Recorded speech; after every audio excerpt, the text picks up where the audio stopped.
aniga waxaan goob joog ahaa daris la ah islaan wiilkeeda garaaca wiilku daroogu bartay qaad buu bilaabay sigaar buu bilaabay daroogadu bartay maamadani marka lacagta uu daroogada ku iibsanay iyadu u soo raadsadaa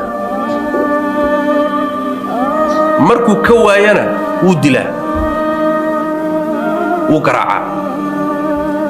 maalinka ay jeebkeeda wax ku og tahay guriga way joogi oo imaanshihiisay sugi oo markaasay siini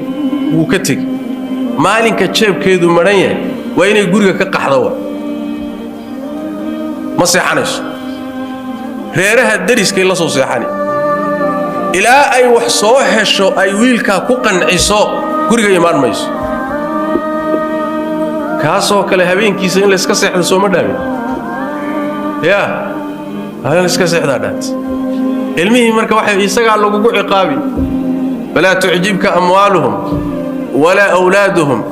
inma yuridu Allah an yu'adhibahum biha munafiqiintii gaalada markuu ilaahay ka hadlay wuxuu yiri caruurtoodii iyo xoolahoodii inay ku cajabinin wuxuu ilaahay doonayaa in xoolahoodii iyo caruurtooda lagu cadaabo adduunka intay joogaan aakharna ay naar ku galaan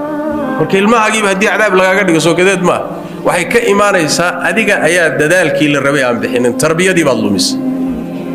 khaladaad adigu gashay bay inta badan ka iimaanaysaa marka diinteennu